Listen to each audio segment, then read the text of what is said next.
എല്ലാവർക്കും master key അക്കാഡമിയുടെ പുതിയൊരു ക്ലാസ്സിലേക്ക് സ്വാഗതം. അപ്പോൾ ഇന്നത്തെ ക്ലാസ്സിൽ നമ്മൾ കുറച്ച് PYQ ആണ് ഡിസ്കസ് ചെയ്യാനായിട്ട് പോകുന്നത്. കഴിഞ്ഞ എഫ്എസ്ഒയുടെ എക്സാമിന് ചോദിച്ചിട്ടുള്ള ക്വസ്റ്റ്യൻസ് ആണ് ഞാൻ ഇതിൽ ഇൻക്ലൂഡ് ആക്കിയിട്ടുള്ളത് കേട്ടോ. അപ്പോൾ നമുക്ക് ഓരോരോ ക്വസ്റ്റ്യൻസ് ആയിട്ടൊന്ന് നോക്കാമേ.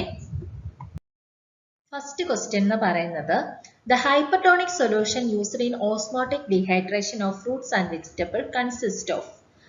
ഹൈപ്പർട്ടോണിക് സൊല്യൂഷൻസ് എന്തിനു വേണ്ടിയിട്ട് യൂസ് ചെയ്യുന്ന ഹൈപ്പർട്ടോണിക് സൊല്യൂഷൻസ് ആണ്? ഓസ്മോട്ടിക് ഡീഹൈഡ്രേഷൻ എന്ന് പറയുന്ന പ്രോസസ്സിന് വേണ്ടിയിട്ട് യൂസ് ചെയ്യുന്ന ഹൈപ്പർട്ടോണിക് സൊല്യൂഷൻ്റെ അകത്ത് ഈ പറയുന്നതിൽ ഏത് കണ്ടന്റ് ആണ് ഉള്ളതെന്നാണ് ചോദിച്ചിട്ടുള്ളത്, അല്ലെങ്കിൽ ഏത് കോമ്പൗണ്ട് ആണ് പ്രസന്റ് ആയിട്ടുള്ളതെന്നാണ് ചോദിച്ചിട്ടുള്ളത്. എന്താ ഓസ്മോട്ടിക് ഡീഹൈഡ്രേഷൻ എന്ന് വെച്ച് കഴിഞ്ഞാൽ ഇതൊരു പ്രിസർവേഷൻ ടെക്നിക്കാണ് കേട്ടോ. അപ്പോൾ ഇവിടെ എന്താ സംഭവിക്കുന്നതെന്ന് വെച്ച് കഴിഞ്ഞാൽ നമ്മൾ വീട്ടിൽ ഉപ്പിലിടുന്ന ആ ഒരു പ്രോസസ്സ് തന്നെയാണ് ഇവിടെ നടക്കുന്നത്. ഇതൊരു പ്രിസർവേഷൻ ടെക്നിക്കാണ്. നമുക്ക് കുറച്ചധികം നാളത്തേക്കിന് ഫ്രൂട്ട്സ് വെജിറ്റബിൾസ് ഒക്കെ സ്റ്റോർ ചെയ്ത് വെക്കണമെന്നുണ്ടെങ്കിൽ നമ്മൾ ഈ ഒരു ഓസ്മോട്ടിക് ഡീഹൈഡ്രേഷൻ ചെയ്യാറുണ്ട് കേട്ടോ. അപ്പോൾ ഉപ്പിലിടുമ്പോൾ എന്താ സംഭവിക്കുന്നത്? നമ്മൾ ആ ഒരു ഫ്രൂട്ട്സിലും വെജിറ്റബിൾസിലും വാട്ടർ കണ്ടന്റ് കൂടുതലായിരിക്കും. ഉപ്പ് വെള്ളത്തിൽ സൊല്യൂട്ടിൻ്റെ അളവ് കൂടുതലായിരിക്കും. Solute means salt content. അതിൻ്റെ അകത്ത് ഇപ്പോൾ ഉപ്പാണെങ്കിൽ സാൾട്ട് കണ്ടന്റ് കൂടുതലായിരിക്കും, പഞ്ചസാരയാണെങ്കിൽ ആ പഞ്ചസാരയുടെ കണ്ടന്റ് അല്ലെങ്കിൽ കോൺസെൻട്രേഷൻ കൂടുതലായിരിക്കും. അപ്പം അവിടെ എന്ത് പ്രതിഭാസമാണ് നടക്കുന്നത്? നമ്മൾ ഈ ഒരു ഫ്രൂട്ട്സും വെജിറ്റബിൾസും ഒക്കെ ഈ ഒരു ഹൈപ്പർട്ടോണിക് സൊല്യൂഷനിലേക്ക് ഇട്ട് കൊടുക്കുമ്പോൾ അവിടെ സൊല്യൂട്ടിൻ്റെ കണ്ടന്റ് കൂടുതലാണ് അല്ലേ? ഏതിൽ? ഹൈപ്പർട്ടോണിക് സൊല്യൂഷനിൽ സൊല്യൂട്ടിൻ്റെ കണ്ടന്റ് കൂടുതലാണ്. അപ്പോൾ ആ സൊല്യൂട്ട് എങ്ങോട്ടേക്ക് ട്രാൻസ്ഫർ ആവും? ഹയർ കോൺസെൻട്രേഷനിൽ നിന്നും ലോവർ കോൺസെൻട്രേഷനിലോട്ട് ട്രാൻസ്ഫർ ആകും. അപ്പോൾ അത് ഹൈ കോൺസെൻട്രേഷനിൽ നിന്ന് ലോ കോൺസെൻട്രേഷനിലോട്ട് പാസ് ചെയ്യും കേട്ടോ. അപ്പോൾ എന്ത് സംഭവിക്കും? ഗ്രാജുവലി സൊല്യൂട്ട് വെള്ളത്തിൽ നിന്നും ഫ്രൂട്ട്സിലേക്ക് എത്തുമ്പോഴത്തേക്കിന് ഫ്രൂട്ട്സിലുള്ള വാട്ടർ കണ്ടന്റ് പുറത്തേക്ക് വരികയാണ് ചെയ്യുന്നത് കേട്ടോ. അപ്പോൾ ആ ഒരു പ്രതിഭാസമാണ് ഇവിടെ നടക്കുന്നത്. അപ്പോൾ അതാണ് ഉപ്പിലിടുന്ന ആ ഒരു പ്രോസസ്സാണ് ഈ ഒരു ഓസ്മോട്ടിക് ഡീഹൈഡ്രേഷൻ എന്ന് പറയുന്നത് കേട്ടോ. ഇത് നമുക്ക് ഫ്രൂട്ട്സും വെജിറ്റബിൾസും ഒക്കെ ദീർഘനാൾ കേടുകൂടാതെ സൂക്ഷിക്കാനായിട്ട് നമുക്ക് ഈ ഒരു പ്രോസസ്സ് ചെയ്യാവുന്നതാണ്. അപ്പോൾ ഇതിൻ്റെ അകത്ത് നമുക്ക് ഏതൊക്കെയാണ് ഓപ്ഷൻസ് ആയിട്ട് വന്നിട്ടുള്ളത്? Option A NaOH, option B baking powder, option C sugar, option D lactic acid. അപ്പം എന്തായിരിക്കും നമ്മളിവിടെ ഹൈപ്പർട്ടോണിക് സൊല്യൂഷൻ്റെ അകത്ത് യൂസ് ചെയ്യുന്നത്? ആൻസർ ആയിട്ട് വരുന്നത് ഓപ്ഷൻ സി ആണ്, ഷുഗർ ആണ് കേട്ടോ. ഓക്കെ അപ്പൊ ഇവിടുത്തെ ആൻസർ ആയിട്ട് വരുന്നത് ഓപ്ഷൻ സി ആണ്, ഷുഗർ ആണ്. എന്താണ് അതിന്റെ റീസൺ എന്നുള്ള കാര്യമൊക്കെ ക്ലിയർ ആയല്ലോ. ഇനി നമുക്ക് രണ്ടാമത്തെ ക്വസ്റ്റ്യൻ നോക്കാം. A process where pre packed food is exposed to radiant energy to kill microbes pest prevent sprouting is cold. ആ ഒരു പ്രോസസ്സിന് എന്താണ് പറയുന്നതെന്നാണ് ചോദിച്ചിട്ടുള്ളത്. ഓക്കെ, അപ്പൊ ക്വസ്റ്റ്യൻ എല്ലാവർക്കും ക്ലിയർ ആണെന്ന് വിചാരിക്കുന്നു. നമ്മൾ റേഡിയന്റ് എനർജി യൂസ് ചെയ്ത് അല്ലെ റേഡിയേഷൻ യൂസ് ചെയ്ത് മൈക്രോബ്സിനെ കില്ല് ചെയ്യാൻ വേണ്ടിയിട്ട്, പെസ്റ്റിനെ കൺട്രോൾ ചെയ്യാൻ വേണ്ടിയിട്ട്, അല്ലെങ്കിൽ ഈ മുള വരത്തില്ലേ ഉരുളക്കിഴങ്ങില് ഉള്ളിയിലൊക്കെ മുള വരുന്നതൊക്കെ തടയാൻ വേണ്ടിയിട്ട് യൂസ് ചെയ്യുന്ന ആ ഒരു പ്രോസസ്സിന്റെ പേര് എന്താണെന്നാണ് ചോദിച്ചിട്ടുള്ളത്. ഓപ്ഷൻസ് നമുക്ക് തന്നിട്ടുള്ളത് cold sterilization, hot sterilization, ultra pasteurization, batch pasteurization. അപ്പൊ ഈ റേഡിയന്റ് എനർജിയാണ് ഇവിടെ യൂസ് ചെയ്യുന്നത് അല്ലെ. റേഡിയന്റ് എനർജി യൂസ് ചെയ്യുമ്പോൾ അവിടെ ഒരു തരത്തിലുള്ള ഹീറ്റും പ്രൊഡ്യൂസ് ആവത്തില്ല കേട്ടോ. എന്ന് വെച്ചാൽ ടെമ്പറേച്ചർ ഇൻക്രീസ് ആവത്തില്ല.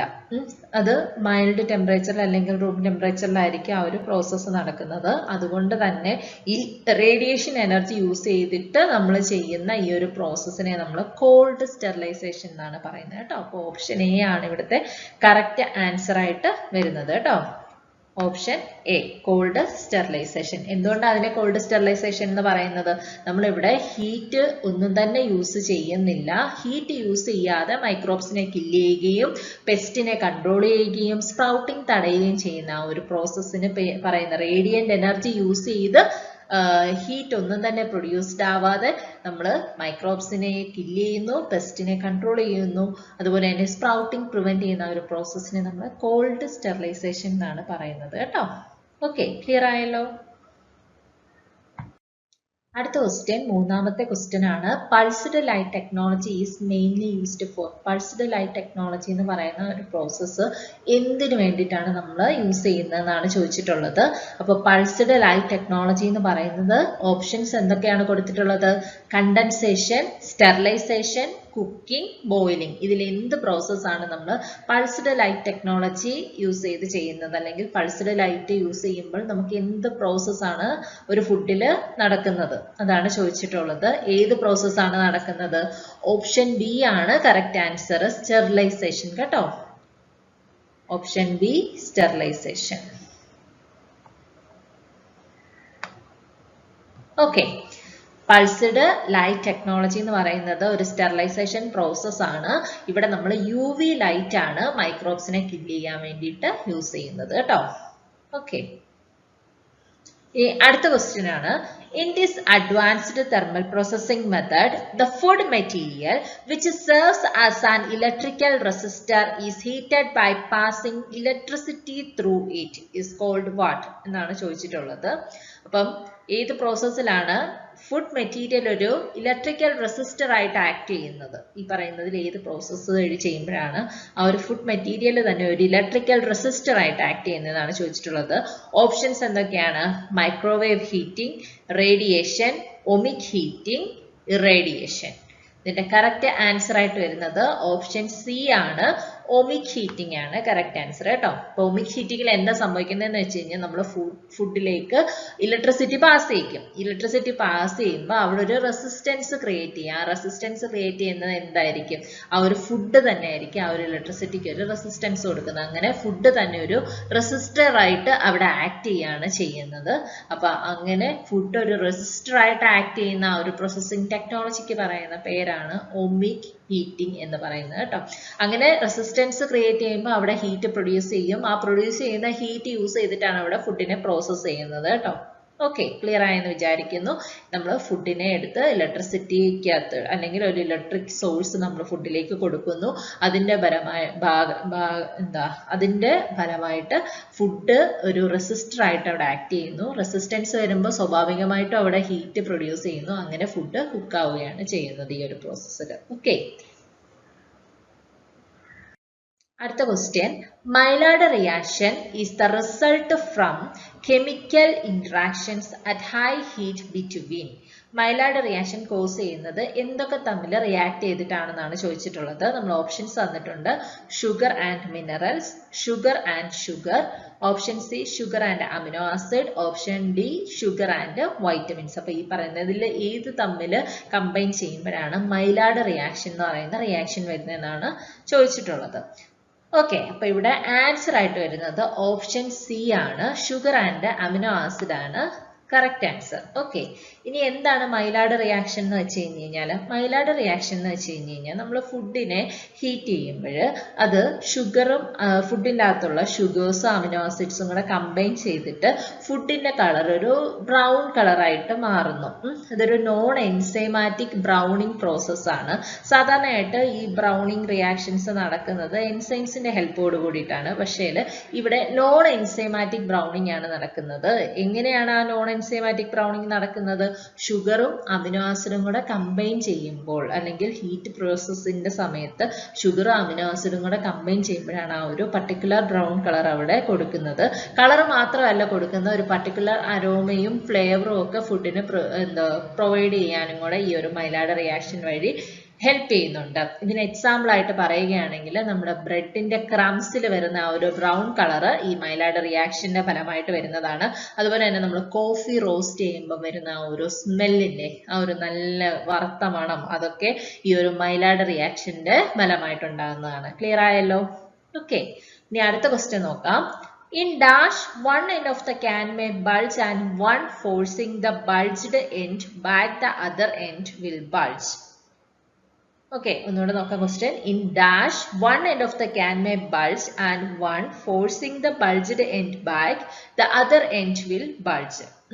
അപ്പം ഇവിടെ ചോദിച്ചിട്ടുള്ളത് നമ്മൾ ക്യാൻഡ് ഫുഡ് എല്ലാവർക്കും അറിയാമല്ലോ. ആ ക്യാൻഡ് ഫുഡിൽ ക്യാനിന്റെ ഒരു സൈഡ് ബൾജ് ചെയ്തിരിക്കുന്നതായിട്ട് നമുക്ക് കാണപ്പെടുന്നു. ആ ബൾജ് ചെയ്ത എൻഡ് നമ്മൾ തിരിച്ച് ആ ഒരു ബൾജിങ് മാറ്റുമ്പോഴത്തേക്കിന് എവിടെയായിരുന്നോ ആ ഒരു ബൾജ്ഡ് എൻഡ് ഉണ്ടായിരുന്നത് നമ്മൾ പൂർവ്വസ്ഥിതിയിലാക്കിയത്, അതിന് നേരെ ഓപ്പോസിറ്റ് എൻഡ് ബൾജ്ഡ് ആയിട്ടിരിക്കുന്നതായിട്ട് നമുക്ക് കാണപ്പെടും. അപ്പൊ അത് എന്ത് പ്രോസസ്സിലാണ് അല്ലെങ്കിൽ എന്തുകൊണ്ടാണ് സംഭവിക്കുന്നത് എന്നാണ് ചോദിച്ചിട്ടുള്ളത്. അല്ലെങ്കിൽ അങ്ങനെയുള്ള ഇത് മെയിൻ ആയിട്ട് എന്തുകൊണ്ടാണ് ഈ ബൾജിങ് വരുന്നതെന്നറിയോ? ക്യാനിന് ബൾജിങ് വരുന്നത് ക്യാൻ ഡിഫക്ട്സ് വരുമ്പോഴാണ്. എന്തെങ്കിലും തരത്തിലുള്ള മൈക്രോബിയൽ ഗ്രോത്ത് ക്യാനിന്റെ ഉള്ളിൽ നടക്കുകയോ അല്ലെങ്കിൽ ഈ ക്യാനിന്റെ കെമിക്കൽസുമായിട്ട് ഈ നമ്മൾ യൂസ് ചെയ്യുന്ന ലിക്വിഡ്, നമ്മൾ ക്യാൻഡ് ഫുഡ് ഒരു ലിക്വിഡ് ബേസിലാണ് വെച്ചിരിക്കുന്നത് അല്ലേ? അപ്പൊ ആ ലിക്വിഡും ക്യാനിന്റെ മെറ്റീരിയലും കൂടെ റിയാക്ട് ചെയ്തിട്ടുണ്ടെങ്കിൽ കെമിക്കൽ റിയാക്ഷൻ നടക്കുന്നതിന്റെ ഫലമായിട്ടൊക്കെയാണ് ക്യാനിന് ഈ ഒരു ബൾജിങ് വരുന്നത്. അതിന് ക്യാൻ ഡിഫക്റ്റ് എന്ന് പറയാം. അങ്ങനെ ഡിഫക്റ്റീവ് ആയിട്ടുള്ള ക്യാൻസ് നമ്മൾ മാർക്കറ്റിലേക്ക് വിടാറില്ല. ഓക്കെ, അപ്പൊ അതൊരു നിങ്ങൾക്കൊരു ഐഡിയ കിട്ടിയല്ലോ എന്താണ് ഈ ഇവിടെ ഉദ്ദേശിക്കുന്നത് എന്നുള്ളത്. അപ്പൊ അങ്ങനെ ഡിഫക്റ്റ് വന്നെങ്കിൽ മാത്രമേ ക്യാനിന് എന്ത് വരത്തുള്ളൂ? ബൾജിങ് വരത്തുള്ളൂ. ഈ ബൾജിങ് തന്നെ പലതരത്തിലുണ്ട്. ആ പലതരത്തിലുള്ള ഒരു ടൈപ്പ് ഓഫ് ബൾജിങ്ങില് ഒരു ഭാഗം വീർത്തിരിക്കുന്നതായിട്ട് കാണും. ക്യാനിന്റെ നിങ്ങളൊരു പെപ്സിയുടെ ക്യാൻ ഉദ്ദേശിക്കുക, അല്ലെങ്കിൽ ട്യൂണയൊക്കെ കിട്ടുന്ന കുഞ്ഞു ക്യാൻസ് കണ്ടിട്ടുണ്ടെങ്കിൽ അത് മനസ്സിൽ വിചാരിക്കുക. അപ്പൊ അതിന്റെ ലിഡ് പോർഷൻ ബൾജ് ചെയ്തിരിക്കുന്നു. അപ്പൊ നമ്മൾ നേരെ ചെന്നിട്ട് ആ ലിഡ് പോർഷൻ താഴോട്ട് ആക്കുമ്പോഴത്തേക്കിന് ആ ക്യാൻ നോർമൽ ആവുന്നു. പക്ഷേങ്കിൽ അതിന്റെ ബോട്ടം പോർഷൻ വീണ്ടും ബൾജ് ചെയ്ത് വെളിയിലേക്ക് വരും. നമ്മൾ ലിഡിന്റെ അവിടെ അല്ലേ പ്രസ് ചെയ്ത് താപ്പോട്ടാക്കി. അപ്പോൾ ഓപ്പോസിറ്റ് പോർഷൻ അപ്പം ബൾജ് ചെയ്ത് വെളിയിലോട്ട് വരുന്നതായിട്ട് നമുക്ക് കാണപ്പെടുന്നു.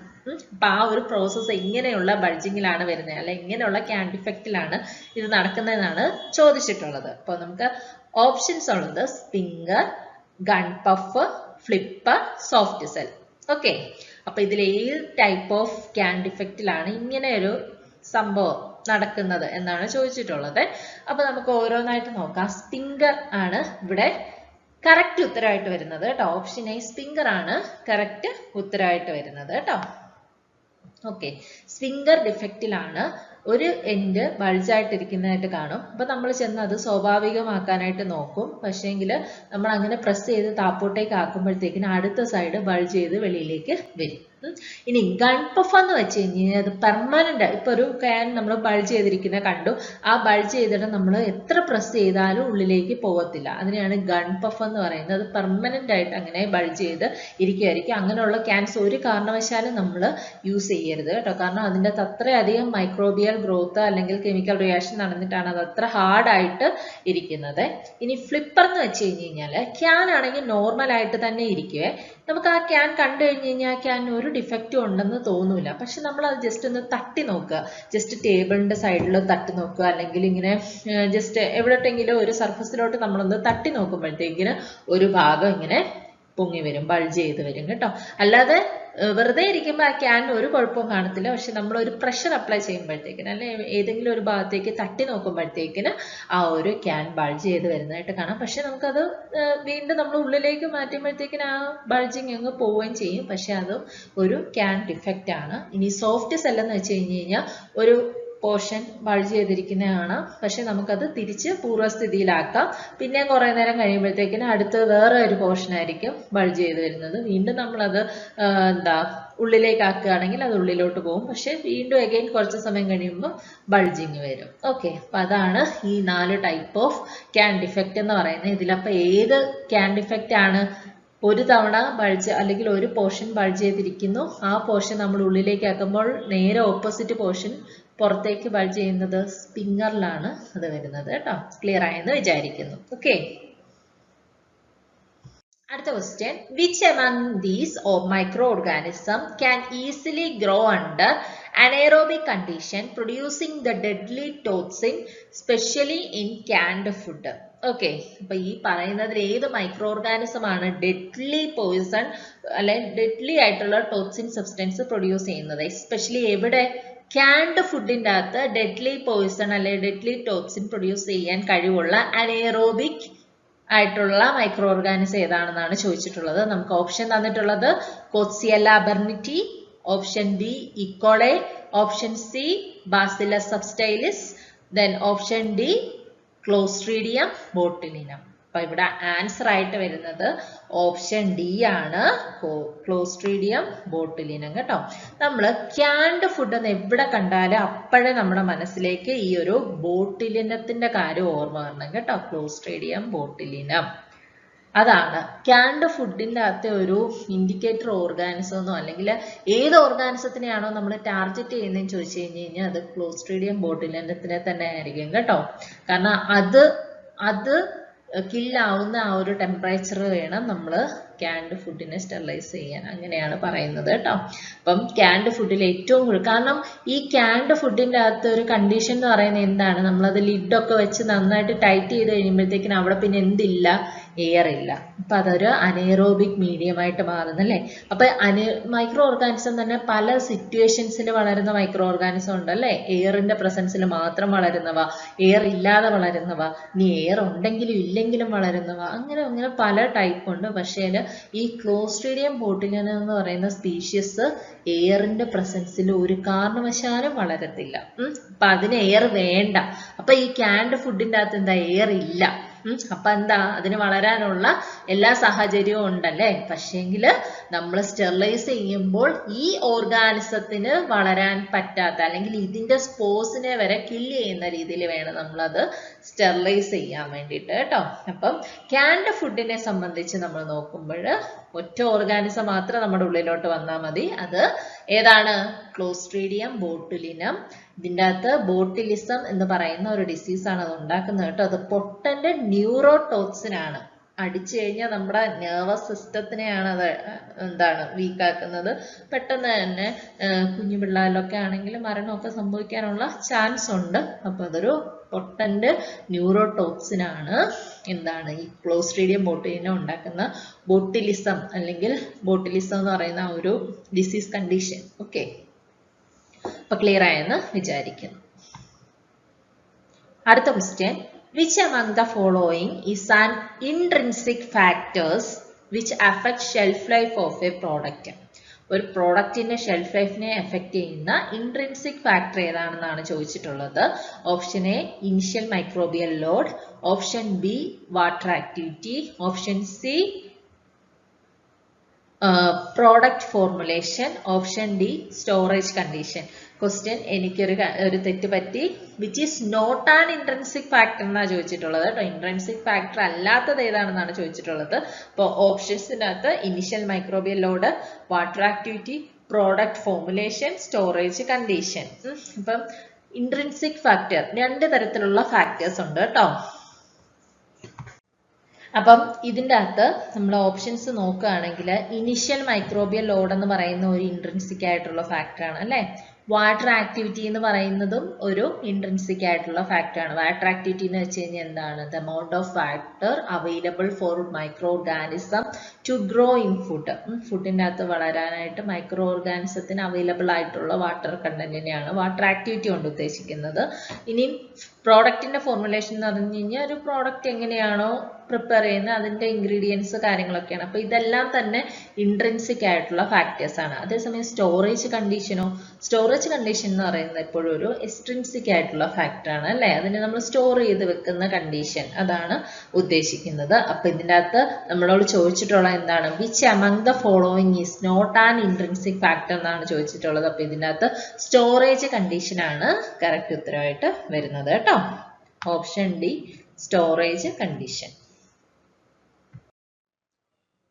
ഓക്കെ, നമുക്കിനി അടുത്ത ക്വസ്റ്റ്യൻ നോക്കാം. A non thermal processing method that uses physical pressure to preserve food instead of heat, chemical, irradiation.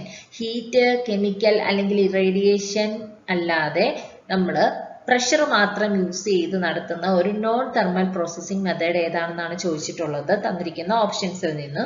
Options നോക്കാം. ഓപ്ഷൻ എ എന്ന് പറഞ്ഞു കഴിഞ്ഞാൽ HPP, ഓപ്ഷൻ ബി എന്ന് പറയുന്നത് HTST, option C LTST, then option D UHT. അപ്പൊ ഇതിൻ്റെ അകത്ത് correct answer ആയിട്ട് വരുന്നത് ഓപ്ഷൻ എ ആണ്, HPP. ഓക്കെ, HPP ആണ് കറക്റ്റ് ആൻസർ ആയിട്ട് വരുന്നത്. എന്താ HPP എന്ന് വെച്ച് കഴിഞ്ഞാൽ high pressure processing. Okay, high pressure പ്രോസസ്സിങ്ങിനെയാണ് HPP എന്ന് പറയുന്നത്. ഇനി HTST ആണെങ്കിൽ ഒരു പാസ്ചറൈസേഷൻ ബാക്കിയെല്ലാം തന്നെ HTST ആണെങ്കിലും LTST UHT ആണെങ്കിലും ഒക്കെ തന്നെ ഒരു പാസ്ചറൈസേഷൻ പ്രോസസ്സാണ് കേട്ടോ. അപ്പൊ അതിൻ്റെ അകത്ത് ഇതില് അതെല്ലാം തന്നെ ടെമ്പറേച്ചർ യൂസ് ചെയ്ത് ചെയ്യുന്ന പ്രോസസ്സും കൂടെയാണ് പാസ്ചറൈസേഷൻ പ്രോസസ്സ്.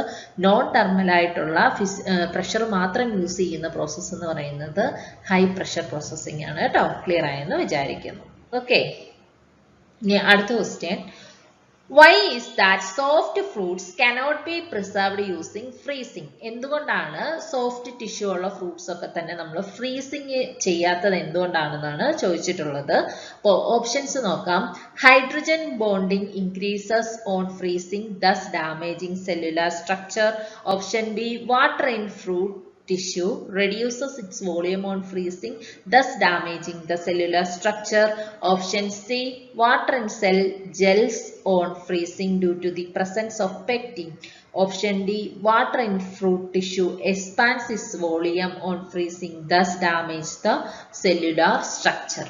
ഓക്കെ, അപ്പൊ എന്തുകൊണ്ടാണ് സോഫ്റ്റ് ടിഷ്യൂ ഉള്ള ഫ്രൂട്ട്സ് നമ്മൾ ഫ്രീസിങ് വഴി പ്രിസർവ് ചെയ്യാത്തത്? ഇതിൻ്റെ അകത്ത് കറക്റ്റ് ആൻസർ ആയിട്ട് വരുന്നത് water in fruit tissue expands its volume on freezing, thus damage the cellular structure.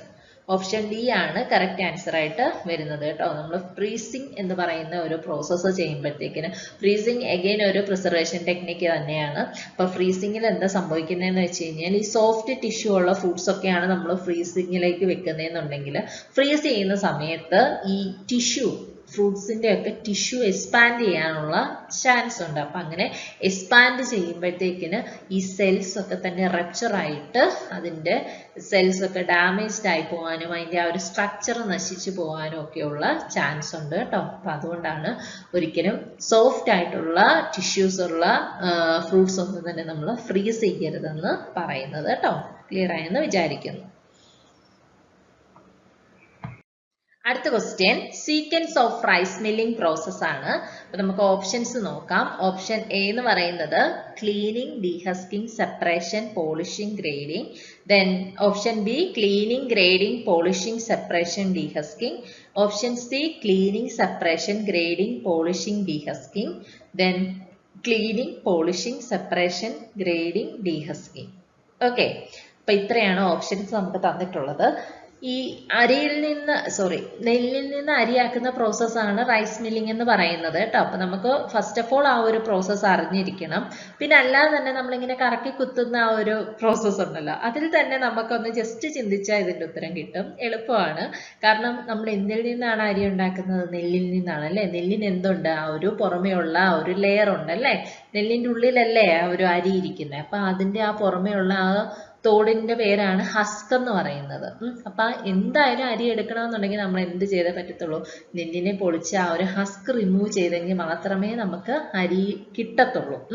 അപ്പം ഇവിടെ നമ്മുടെ ബാക്കി 3 ഓപ്ഷൻസിൽ ഈ ആ ഒരു ഹസ്കിനെ റിമൂവ് ചെയ്യുന്ന പ്രോസസ്സിനെയാണ് ഡീഹസ്കിങ് എന്ന് പറയുന്നത്. പക്ഷെ ഇവിടെ 3 ഓപ്ഷൻസിലും എന്താണ്? ഡീഹസ്കിങ് ഏറ്റവും ലാസ്റ്റ് ആണ് തന്നിട്ടുള്ളത്. അപ്പൊ തന്നെ ആ 3 ഓപ്ഷൻസിനെ നമുക്ക് ധൈര്യമായിട്ട് നമുക്ക് ഒഴിവാക്കാം. കാരണം ഒരിക്കലും ഡീഹസ്കിങ് ഏറ്റവും ലാസ്റ്റ് പ്രോസസ് അല്ല, അതാണ് ഫസ്റ്റ് പ്രോസസ്.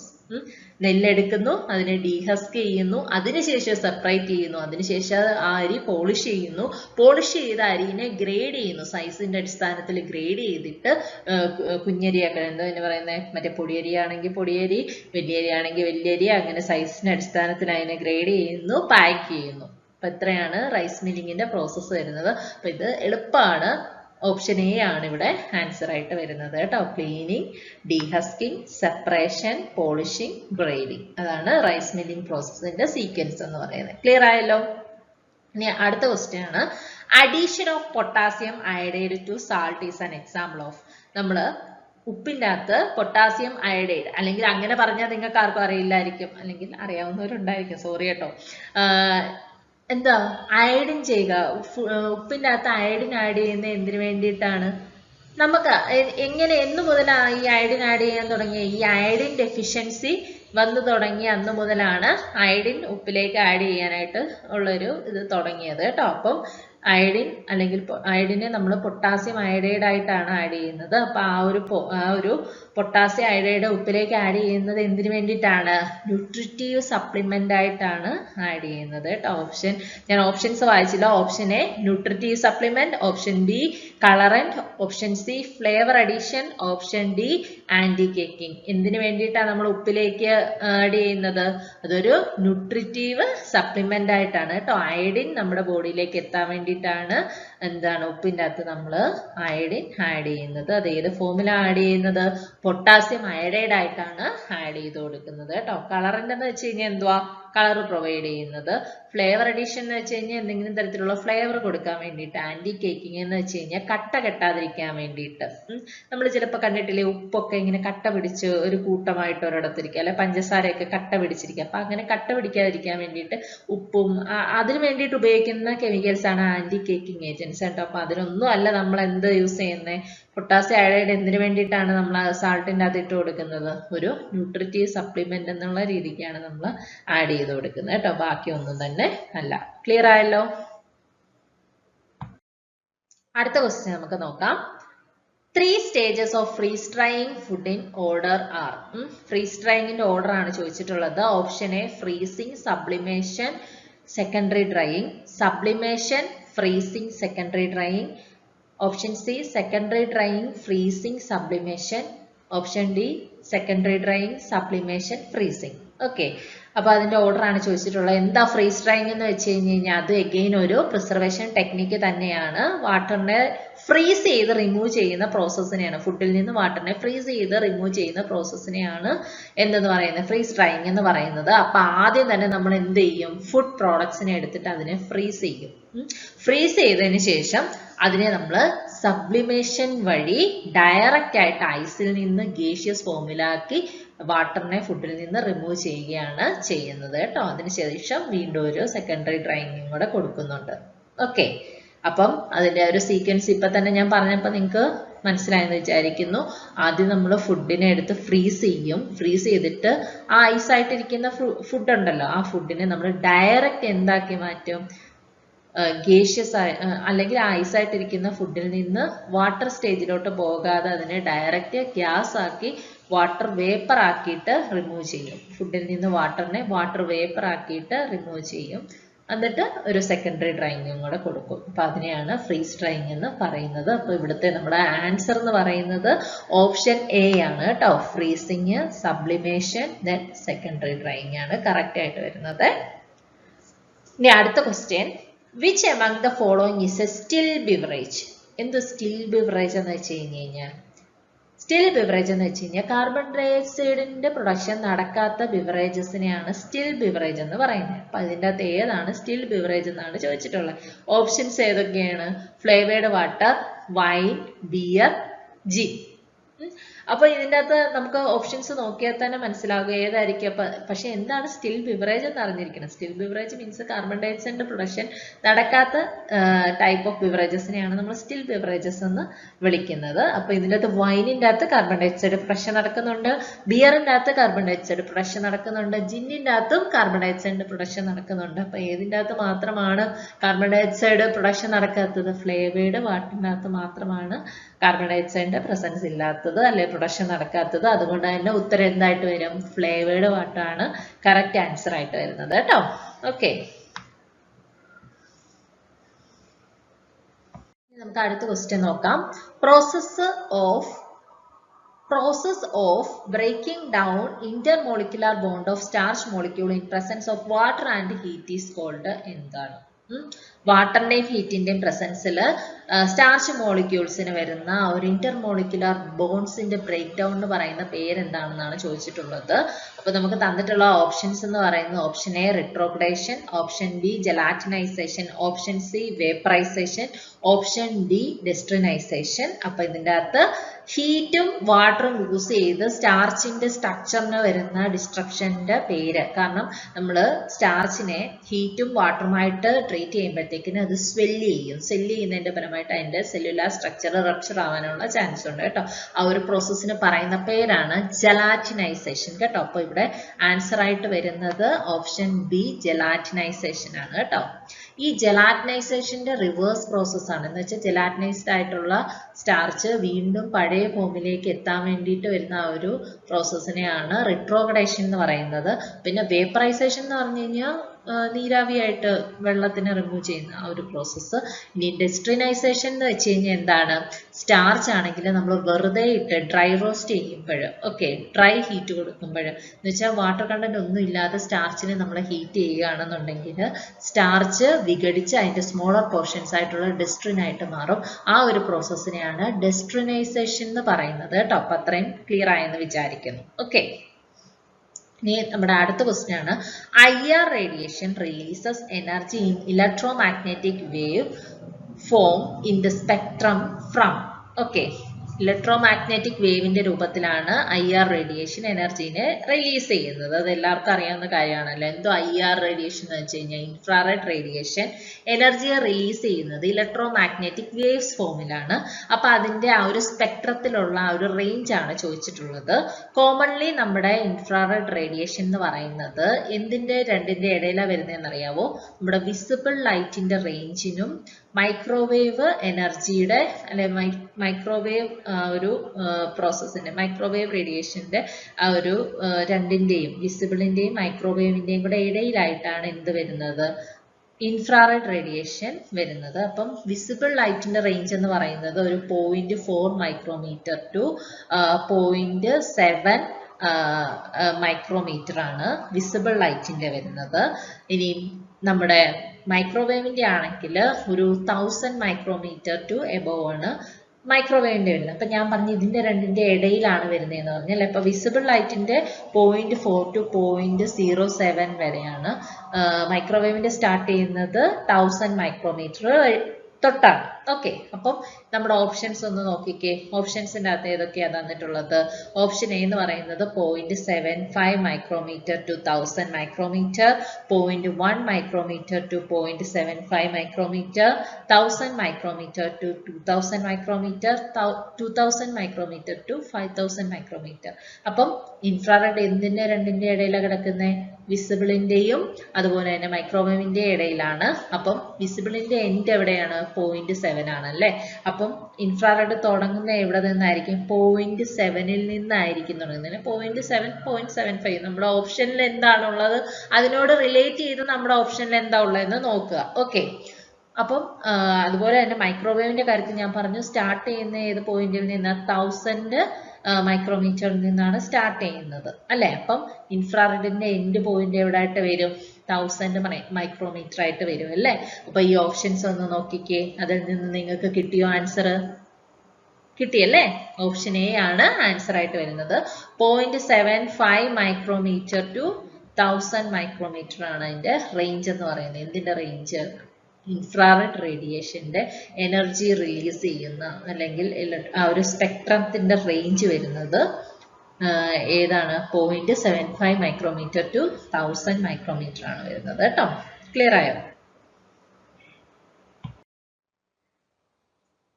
അപ്പൊ ഇനി നമുക്ക് അടുത്ത ക്വസ്റ്റ്യൻ നോക്കാം. Rosemary is an aromatic herb that has been non from ancient time as A dash of the mint family എന്നാണ് ചോദിച്ചിട്ടുള്ളത്. റോസ്മേരിനെ എങ്ങനെയാണ് അറിയപ്പെട്ടിരുന്നത്? പണ്ട് പുരാതന കാലത്ത് എങ്ങനെയാണ് അറിയപ്പെട്ടിരുന്നത് എന്നാണ് ചോദിച്ചിട്ടുള്ളത്. അപ്പം അതിന്റെ ഓപ്ഷൻസ് നോക്കാം. Option A memory herb, option B auspicious herb, then spicy herb, smiley herb. ഇതിലെങ്ങനെയാണ് റോസ്മേരിനെ അറിയപ്പെട്ടിരുന്നത് എന്നാണ് ചോദിച്ചിട്ടുള്ളത്. ഇതിന്റെ ആൻസർ എന്ന് പറയുന്നത് ഓപ്ഷൻ എ മെമ്മറി ഹെർബ് ആണ് കേട്ടോ. പണ്ട് പുരാതന കാലത്ത് ഗ്രീക്കിലൊക്കെ ഇതൊരു എന്താണ് ഒരു ഓർമ്മപ്പെടുത്തല് അല്ലെങ്കിൽ ഒരു സ്മരണ അതിൻ്റെയൊക്കെ ഒരു ഭാഗമായിട്ടാണ് റോസ്മേരിനെ അവർ കണ്ടിരുന്നത് കേട്ടോ. അപ്പൊ അതുകൊണ്ടാണ് റിമംബറൻസ് അല്ലെങ്കിൽ റിമംബർ ചെയ്യുന്നതിനെ കുറിച്ചിട്ട് അല്ലെങ്കിൽ സ്മരണ എന്നൊക്കെ പറയത്തില്ലേ, അപ്പൊ അതൊക്കെ ആയിട്ടാണ് അവര് റോസ്മേരി എന്ന് പറയുന്ന ചെടീനെ കണ്ടിട്ടുള്ളത്. ഇത് മിന്റ് ഫാമിലിയിൽ പെട്ടിട്ടുള്ള ഒരു ചെടിയാണ് കേട്ടോ. റോസ്മേരി എന്ന് പറയുന്നത് ഫുഡിന് ഒരു അരോമ കൊടുക്കുന്നുണ്ട്, അതുപോലെ തന്നെ ഓർമ്മശക്തിനെ കൂട്ടാനും മെന്റൽ ഹെൽത്തിനെ കൂട്ടാനും ഒക്കെ ഇത് ഹെൽപ്പ് ചെയ്യുന്നുണ്ട് കേട്ടോ. അപ്പൊ അതുകൊണ്ട് തന്നെ ഇത് ഒരു മെമ്മറി ഹെർബ് എന്നാണ് അറിയപ്പെടുന്നത് കേട്ടോ. ഓക്കെ, ഇനി നമ്മുടെ അടുത്ത ക്വസ്റ്റ്യൻ എന്ന് പറയുന്നത് the activity of SO2 increases with dash അല്ലെങ്കിൽ SO2ന്റെ ആക്ടിവിറ്റി, സൾഫർ ഡയോക്സൈഡിന്റെ ആക്ടിവിറ്റി എന്തിനനുസൃതമായിട്ട് കൂടുന്നു അല്ലെങ്കിൽ കുറയുന്നു എന്നാണ് ചോദിച്ചിട്ടുള്ളത്. അപ്പോൾ നമുക്ക് ഓപ്ഷൻ തന്നിട്ടുള്ളത് the activity of SO2 increases, option A, with the decreasing pH, with increasing pH, with a constant increase in the pH. അടുത്തത് option D, pH has no influence. അപ്പോൾ ഇതിൻ്റെ അകത്തുനിന്ന് SO2ന്റെ ആക്ടിവിറ്റി, SO2 നമ്മൾ മെയിനായിട്ട് പ്രിസർവേഷന് വേണ്ടിയിട്ടാണ് യൂസ് ചെയ്യുന്നത് കേട്ടോ. അപ്പം SO2 പ്രിസർവേറ്റീവായിട്ട് യൂസ് ചെയ്യുമ്പോഴത്തേക്കിനും അസിഡിറ്റി ഇൻക്രീസ് ചെയ്യുന്നതിനനുസരിച്ചിട്ട് SO2ന്റെ ആക്ടിവിറ്റി കൂടും കേട്ടോ. അസിഡിറ്റി ഇൻക്രീസ് ചെയ്യുകയാണെങ്കിൽ SO2ന്റെ ആക്ടിവിറ്റിയും കൂടുതലായിരിക്കും. അപ്പൊ അസിഡിറ്റി ഇൻക്രീസ് ചെയ്യാന്ന് വെച്ച് കഴിഞ്ഞാൽ pH എന്ന് പറയുന്നത് എന്തായിരിക്കും? pH വാല്യൂ എല്ലാവർക്കും അറിയാലോ. pHന് വാല്യൂസ് ഉണ്ട്. 7 എന്ന് പറയുന്നത് ന്യൂട്രൽ ആണ്. 7ന് താഴോട്ടാണെങ്കിൽ ഡിക്രീസ് ചെയ്യുകയാണെന്നുണ്ടെങ്കിൽ അസിഡിക്കും 7ന് മുകളിലോട്ട് ആണെന്നുണ്ടെങ്കിൽ ഇൻക്രീസ് ചെയ്യുകയാണെന്നുണ്ടെങ്കിൽ എന്താണ്, ബേസിക് നേച്ചറുമാണ് ഫുഡിന് വരുന്നത് അല്ലേ. അപ്പൊ ഇവിടെ അസിഡിറ്റി കൂടണം എങ്കിൽ മാത്രമേ SO2ന്റെ ആക്ടിവിറ്റി ഇൻക്രീസ് ആവത്തുള്ളൂ, അല്ലെങ്കിൽ ആക്ടിവിറ്റി കൂടത്തുള്ളൂ. SO2ന്റെ ആക്ടിവിറ്റി കൂടണമെന്നുണ്ടെങ്കിൽ എന്ത് വേണം? അസിഡിറ്റി ഇൻക്രീസ് ചെയ്യണം. അപ്പൊ എന്താ അതിൽ നിന്ന് വരുന്നത്? pH കുറയണം. pH കുറയുന്നതിനനുസരിച്ചിട്ടാണ് അസിഡിറ്റി കൂടുന്നത് അല്ലേ. pHന്റെ വാല്യൂ എത്രയും കുറയുന്നു അതിനനുസരിച്ചിട്ട് അസിഡിറ്റി കൂടുതലായിരിക്കും. അപ്പൊ അതിനനുസരിച്ചിട്ട് SO2ന്റെ ആക്ടിവിറ്റിയും കൂടുതലായിരിക്കും. അതേസമയം pH കൂടുക എന്ന് വെച്ച് കഴിഞ്ഞാൽ ആൽക്കലൈനിറ്റി കൂടുന്നു എന്നാണ് അതിന്റെ അർത്ഥം അല്ലേ. അപ്പോൾ അവിടെ SO2 നല്ല രീതിയിൽ വർക്ക് ചെയ്യത്തില്ല.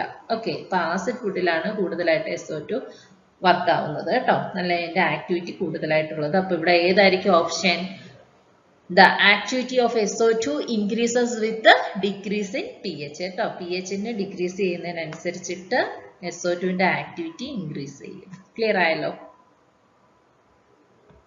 അടുത്ത question, which among the following is the indicator organism considered for fixing the pasteurization time and temperature?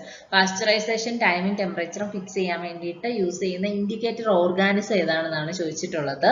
Option A Coxiella burnetii, option B E coli, option C Bacillus subtilis, option C Clostridium botulinum. ഇതിൻ്റെ അകത്ത് correct answer ആയിട്ട് വരുന്നത് എന്ന് വെച്ചാൽ pasteurisation ഒരു particular ടൈമും ടെമ്പറേച്ചറിലും നമ്മൾ മിൽക്കിനെ അല്ലെങ്കിൽ ഫുഡ് പ്രോഡക്ട്സിനെ ട്രീറ്റ് ചെയ്യുമ്പോൾ അതിൻ്റെ അകത്തുള്ള വെജിറ്റേറ്റീവ് ആയിട്ടുള്ള മൈക്രോ പാസ്ചറൈസേഷൻ എന്ന് പറയുന്ന പ്രോസസ്സ് എന്താ? ഒരു പർട്ടിക്കുലർ ടൈം ആൻഡ് ടെമ്പറേച്ചർ കോമ്പിനേഷനിൽ ഓൾ പത്തോജനിക് ആയിട്ടുള്ള മൈക്രോ ഓർഗാനിസത്തിനെയും വെജിറ്റേറ്റീവ് സെൽസിനെയും കില്ല് ചെയ്യുന്ന ഒരു എന്താണ് പ്രോസസ്സാണ് പാസ്ചറൈസേഷൻ എന്ന് പറയുന്നത്. അപ്പൊ അതിന് നമ്മൾ എടുക്കുന്ന ഒരു ഇൻഡിക്കേറ്റർ ഓർഗാനിസം ഉണ്ട്. ഈ ഓർഗാനിസം കില്ലായിട്ടുണ്ടെങ്കിൽ പ്രോപ്പർ ആയിട്ട് പാസ്ചറൈസേഷൻ നടന്നു എന്നാണ് അതിന് അർത്ഥം. ഓക്കെ, അപ്പം അത് ഏത് ഓർഗാനിസം ആണെന്നാണ് ചോദിച്ചിട്ടുള്ളത്. ഓർഗാനിസം ഈസ് ഏതാണ്? ക്ലോസിയല്ല ബർണിറ്റി കേട്ടോ. ഓപ്ഷൻ എ ആണ് കറക്റ്റ് ആൻസർ ആയിട്ട് വരുന്നത്. അപ്പം ഇൻഡിക്കേറ്റർ ഓർഗാനിസം ഫോർ പാസ്ചറൈസേഷൻ എന്ന് ചോദിച്ചു കഴിഞ്ഞാൽ എന്താണ്? ക്ലോസിയല്ല ബർണിറ്റി. നേരത്തെ അത് ഇതായിരുന്നു, നമ്മുടെ ട്യൂബർകുലോസിസ് ആയിരുന്നു നേരത്തെ ഒരു ഇൻഡിക്കേറ്റർ ഓർഗാനിസം ആയിട്ട് എടുത്തിരുന്നത്. ഇപ്പം റീസെന്റ് ആയിട്ട് ക്ലോക്സിയല്ല ബർണിറ്റി ആണ് ഇൻഡിക്കേറ്റർ ഓർഗാനിസം കേട്ടോ. ഇനി അടുത്ത ക്വസ്റ്റ്യൻ ആണ്, in a carbonated drink the degree of solubility of carbon dioxide gas increases. Okay, carbonated ഡ്രിങ്കിൻ്റെ അകത്ത് കാർബൺ ഡയോക്സൈഡ് ഗ്യാസ് സോലുബിൾ ആവണമെന്നുണ്ടെങ്കിൽ കണ്ടീഷൻ എന്താണെന്നാണ് ചോദിച്ചിട്ടുള്ളത്. അപ്പോൾ options at low temperature and high pressure, at high temperature and high pressure, at low temperature and low pressure, none of the above. അപ്പൊ ഇത്രയാണ് നമുക്ക് option ഉള്ളത്. നിങ്ങൾ കണ്ടിട്ടുണ്ടോ സോഡ നിർമ്മാണം? സോഡ ഫോം ചെയ്യുന്നതാണ് ചോദിച്ചിട്ടുള്ളത്. സോഡ മേക്കിങ്ങിൽ എന്താണ് സംഭവിക്കുന്നത്? വാട്ടറിൻ്റെ അകത്തോട്ട് കാർബൺ ഡയോക്സൈഡ് ഗ്യാസ് ഇൻകോപ്പറേറ്റ് ചെയ്ത് കൊടുക്കുകയാണ് ചെയ്യുന്നത്, അല്ലെങ്കിൽ കാർബൺ ഡയോക്സൈഡ് ഗ്യാസിനെ വാട്ടറിൻ്റെ അകത്തോട്ട് ലയിപ്പിച്ച് കൊടുക്കുകയാണ് ചെയ്യുന്നത്. എന്തിൽ? സോഡ മേക്കിങ്ങിൻ്റെ അകത്ത്. അവിടെ എന്തെങ്കിലും തരത്തിലുള്ള ഹീറ്റ് നമ്മൾ യൂസ് ചെയ്യുന്നുണ്ടോ? ഇല്ല. പക്ഷെ എന്ത് യൂസ് ചെയ്യുന്നുണ്ട്? പ്രഷർ യൂസ് ചെയ്യുന്നുണ്ട്. അപ്പൊ അതിൽ നിന്ന് ഏതായിരിക്കും ഇതിന്റെ കറക്റ്റ് ആയിട്ടുള്ള ഉത്തരം എന്ന് പറയുന്നത്? At low temperature high pressure ആണ് കറക്റ്റ് ആയിട്ടുള്ള ആൻസർ കേട്ടോ. നമ്മൾ സോഡ മേക്കിംഗ് ഓർത്താൽ മതി. സോഡ മേക്കിങ്ങിൽ ഒരു തരത്തിലുള്ള ഹീറ്റും പ്രൊഡ്യൂസ് ചെയ്യുന്നില്ല. അതുകൊണ്ട് തന്നെ ലോ ടെമ്പറേച്ചർ ഹൈ പ്രഷറിലായിരിക്കും. പ്രഷർ കൊടുക്കുമ്പോഴാണ് കാർബൺ ഡയോക്സൈഡ് കൂടുതലായിട്ട് വാട്ടറിലേക്ക് സോലുബിലൈസ് ആവുന്നത് കേട്ടോ. ക്ലിയർ ആയല്ലോ? ഇന്ന് നമ്മൾ ഏകദേശം ഒരു 20 ക്വസ്റ്റ്യൻസോളം നമ്മൾ ഡിസ്കസ് ചെയ്തു. അപ്പോൾ എല്ലാവർക്കും ക്വസ്റ്റ്യൻസ് മനസ്സിലായെന്ന് വിചാരിക്കുന്നു. അതിൻ്റെ ഉത്തരം എങ്ങനെയാണ് കിട്ടിയെന്നുള്ളത് മനസ്സിലായെന്ന് വിചാരിക്കുന്നു. അപ്പോൾ ഇനി അടുത്ത ക്ലാസ്സിൽ നമുക്ക് അടുത്ത ഒരു സെറ്റ് ഓഫ് 20 ക്വസ്റ്റ്യൻസ് ഡിസ്കസ് ചെയ്യാം കേട്ടോ. അപ്പോൾ താങ്ക് യു സോ മച്ച്.